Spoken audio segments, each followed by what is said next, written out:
Well, Zion, that goes back a long way for me. In fact, my wife and I, before we were married, when we were just teenagers, we started coming up to Zion. And the first time I saw the cliffs and the lighting and everything, I had a certain affinity for it that you have sometimes with places. And it just felt like, now this is the kind of place I want to spend some time in. So this is why we're here, basically, is because of Zion and the cliffs and the things that we've seen.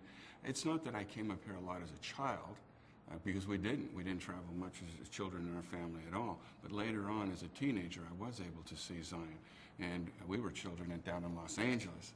And so we didn't see a lot of the mountains and the cliffs and the desert and things like that. We saw the city. And so for me, I said, this is a place where I want to go. This is what I want to do, and this is where I want to be. Later on, as I became a more diligent artist and had that as my career, then that not only became part of my home, but it became my studio and a place where I went to find solace. And I still go today to find solace in the confines of those cliffs and the amazing canyons and the reflected light and everything that makes Zion what it is.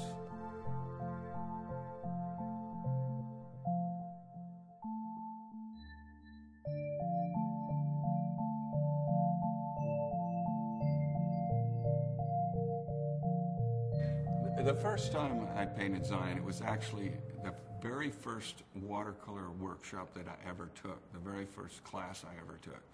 And I was a young artist, and there was a group of us that came up to Zion and painted watercolor. And we had some artists that were very influential Utah artists that were there. Each took their turn at teaching us. And the second I started painting, that very first day, I said, this is what I'm going to do. This is what I want to do. I give myself maybe 6 months to perfect this. And the other artist says, look, you can't do that. You know, I mean, this is going to take a lot more time than that. But I guess what that said to myself was, this is so meaningful to me that I'm going to do this a lot more. And I did. I mean, I continued to paint in watercolor and continued to paint Zion.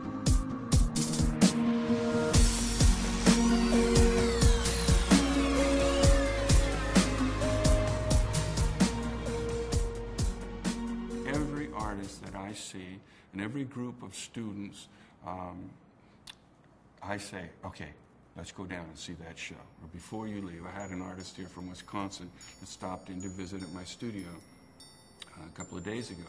And I said, okay, first thing, you've got to go over here and see this show. You won't believe it. We've got Thomas Moran, we've got Ansel Adams, Gunnar Widforst, Maynard Dixon, all of these artists and photographers that everyone's heard of.